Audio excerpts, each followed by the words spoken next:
All right. Hello, everyone. My name is Rich Procida. Welcome to the dating meetups and the nonpartisan Red Pill Men's Group. We're going to be talking about the friendship and dating today. And what we're doing is we're going over a book called The Rational Male by Rollo Tomasi. And then we're going to open it up for discussion. What I'm going to do is I'm going to put the book up on the screen. We're going to go through it, and then I'm going to open it up for discussion. And I'd like, if you can, turn on your cameras when you're discussing it so that we can talk and see you. Right now, it is being on Facebook, live on Facebook. It's going to be recorded. It's going to be broken up into sections and then published. So if you don't feel comfortable with your camera on, that's okay. And if you want to register for these groups, we do it monthly. URL code is tinyurl.com/redpillmen. And that would you're allowed to sign up for all our meetings as we go through this book very slowly and have these discussions. Ellie, I see your hand is raised there. So did you want to come in and say Yes, I something? did. You Thank keep you. disappearing on me here. Where did you go? You got your I camera? went, I lowered my hand once you acknowledged. So, hello everyone. I was late to the call, so I missed introductions and whatnot. But from what I did gather, I have a rhetorical question. And yes, of course, please feel free to answer if you feel compelled. Does anyone have friends in their lives that are asexual?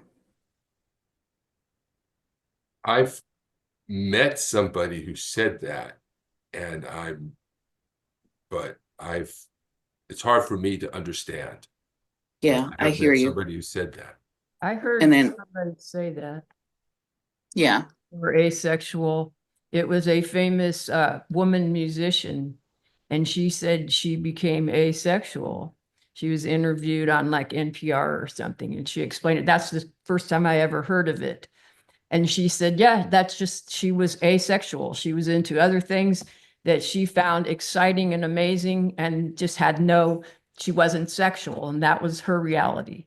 So there Mm. are people like that, men and women who are like that. Mhm. So Love yes. That's it. Love it. that's you, And Nancy, right? Yeah, that's Nancy, right? yeah, that was Oh, Nancy Blue.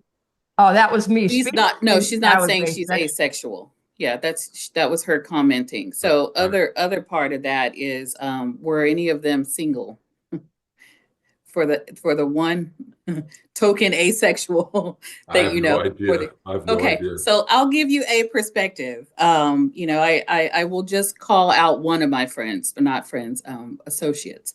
I will call out one of my associates to say asexual, married, happily committed for years, decades. What connects them? What makes them just as passionate towards one another and makes them not stray and go out and cheat when there is no sexual attraction whatsoever, yet they have a beautiful relationship and support of one another? And all the boxes you want to check in life as to what your partner should do, minus uh, get hot and heated and passionate in the bed, all of those other boxes are checked off. What are the ties that connect them and hold them together for decades without ever cheating? And let's don't give me the, oh, they cheated, they strayed. That's projecting. That's projecting. Let's assume that they're honest and they're truthful, trustworthy, good people and have no reason to lie to get someone else's approval. Let's all go in with that assumption. To go back to the purpose of this meeting of what is the difference between friendship and dating, right?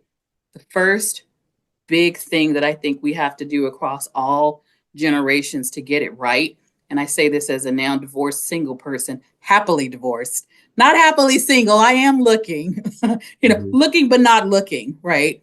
Also manifesting and waiting for that person who's looking to find their way to me. But I say that to say, um, if we all go into this with the assumption of if something were to happen to me and I couldn't perform in bed the way I did in my, I think Ryan said he was in his 20s or so, right?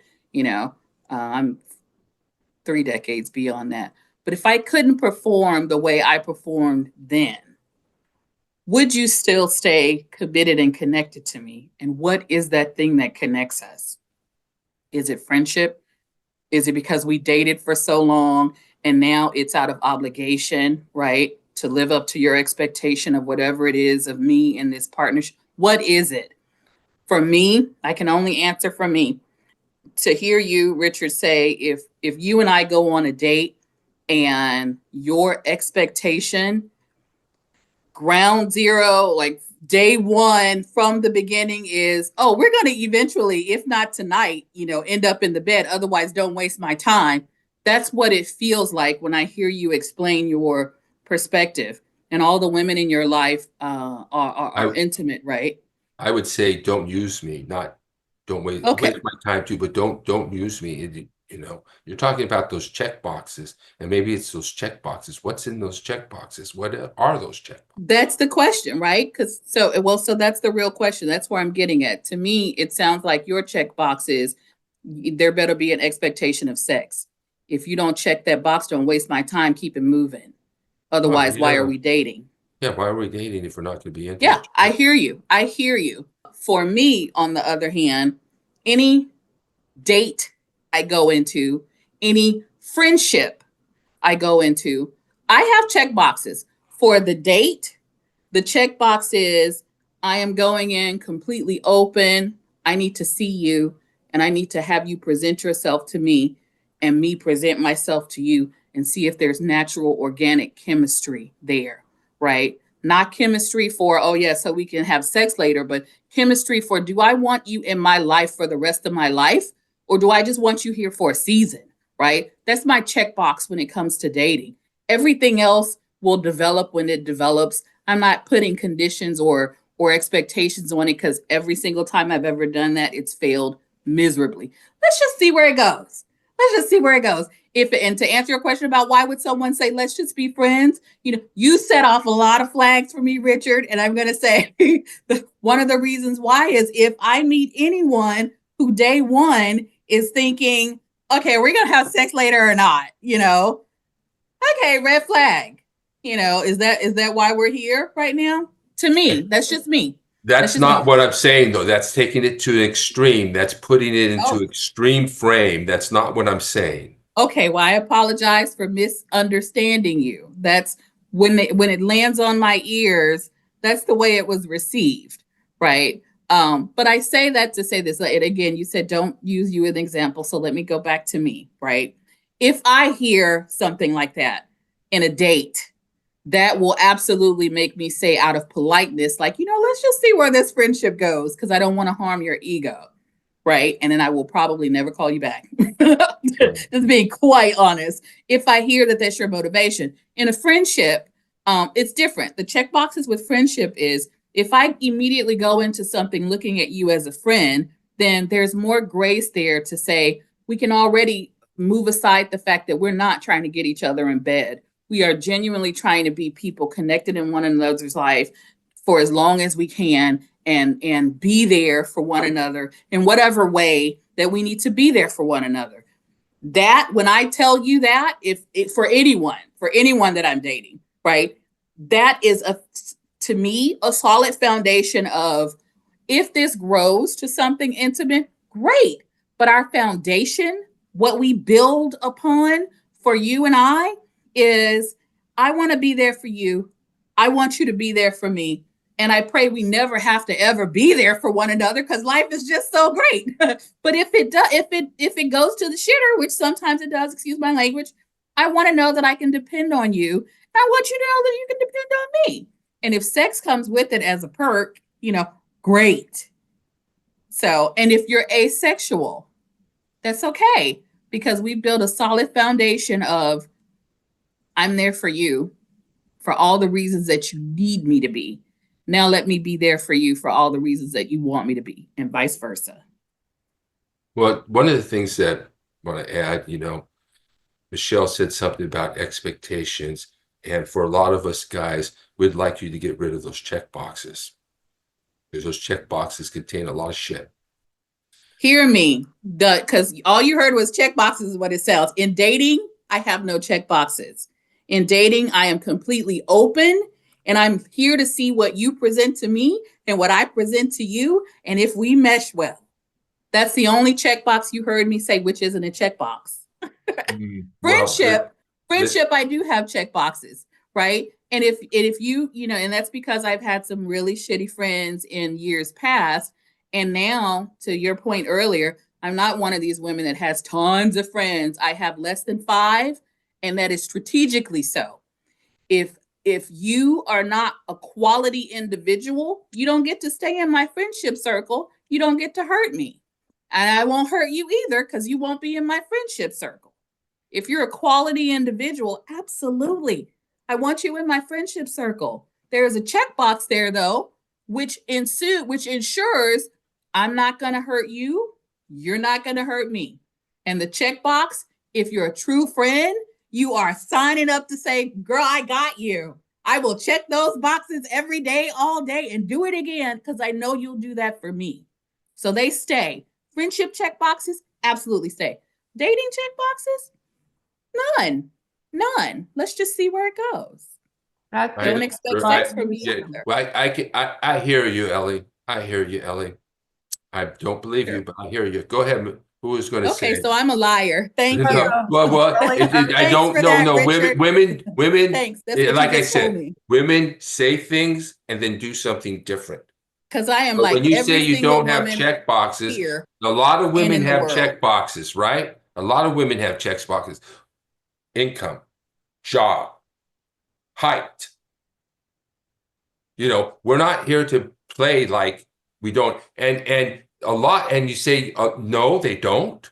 They don't have those check boxes. Oh, I'm not speaking for That's women. I not spoke for true, me. Donna. That's not I true at made that all. very They do clear. have these check boxes. Are you kidding me? How many women have I met that say, "I want a guy who's over 6 feet tall"? I know there are some women that have those Some, expectations. We all just do, some. Donna, I according know to I don't, Dick. and I'm a According to woman. Dick. I have my own money. I have my own job, and I was married to a man shorter than me for over 15 years.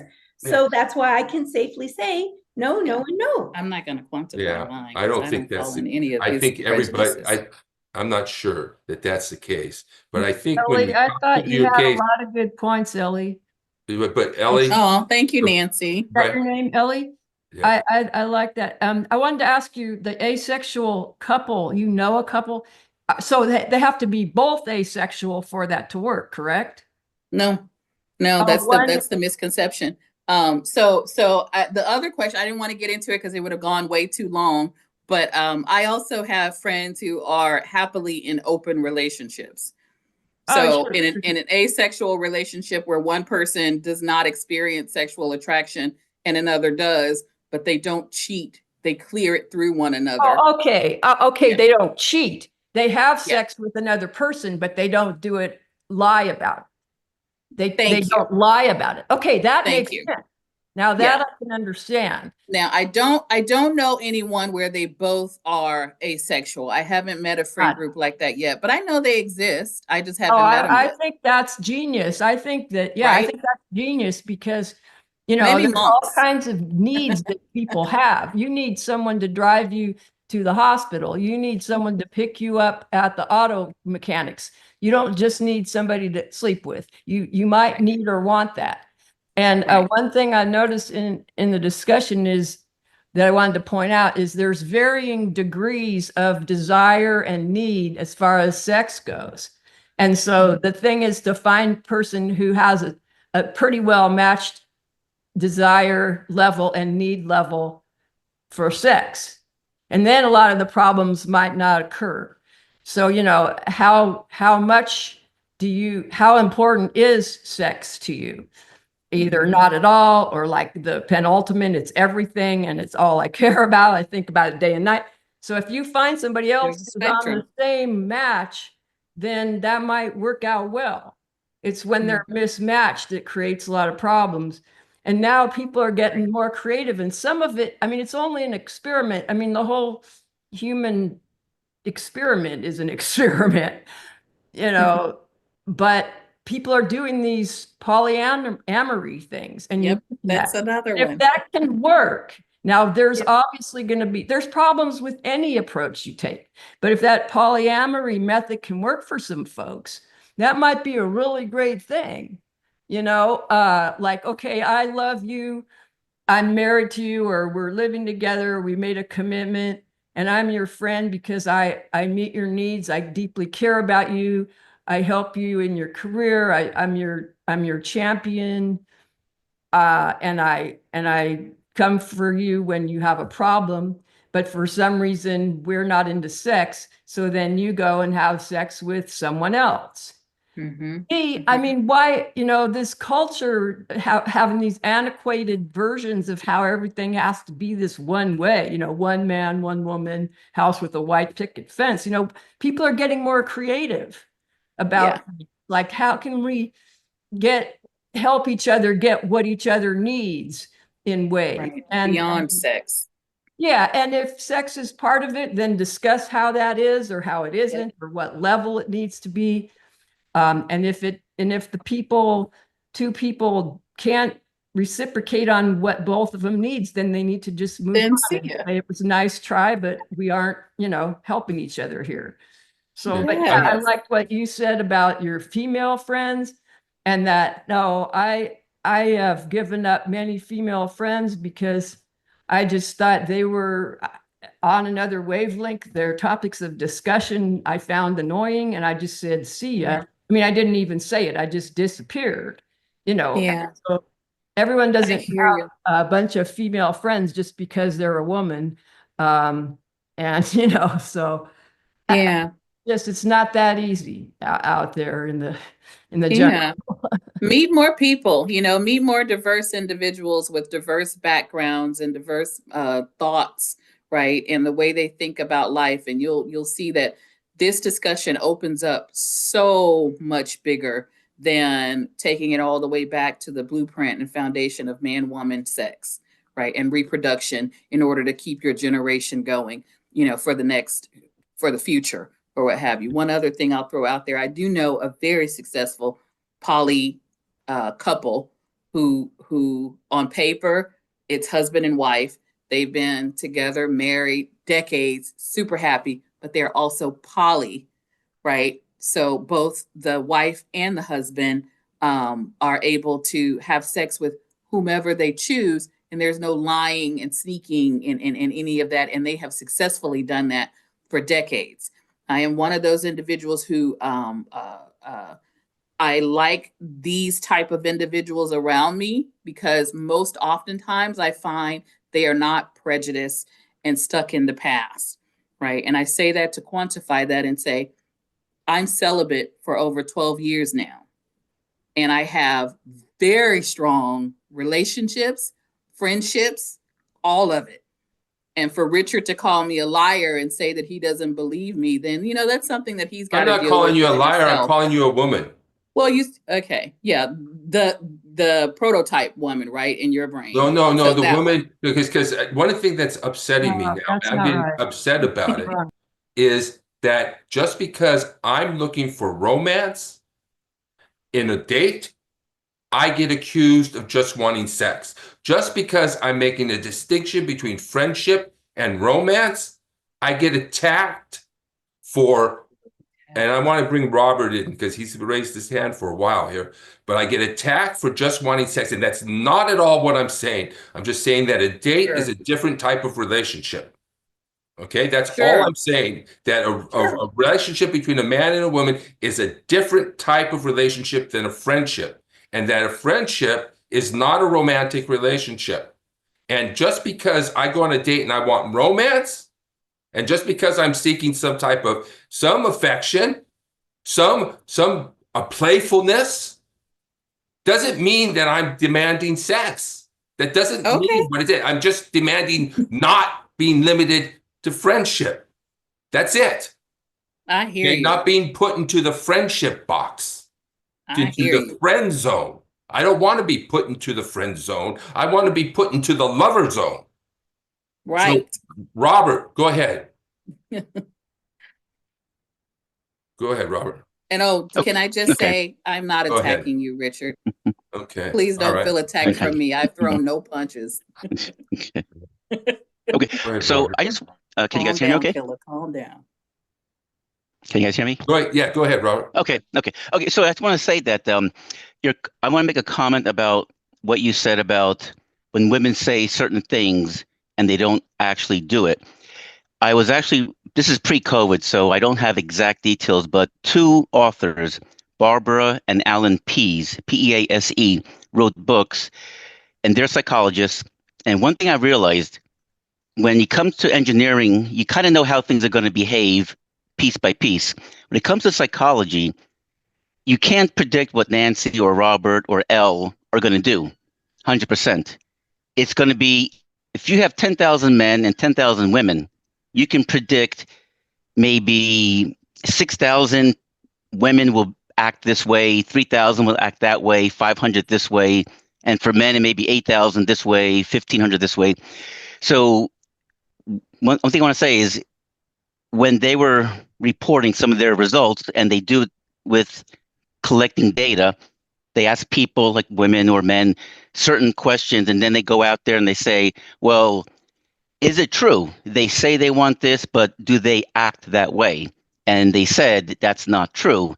They say don't kill the messenger. This is politically incorrect, but the data states if a woman says I want this, this, and this, it doesn't mean that they're going to act that way. So I just want to say that psychology has shown we sometimes answer by what we think we should be answering, and therefore it skews a lot of the data.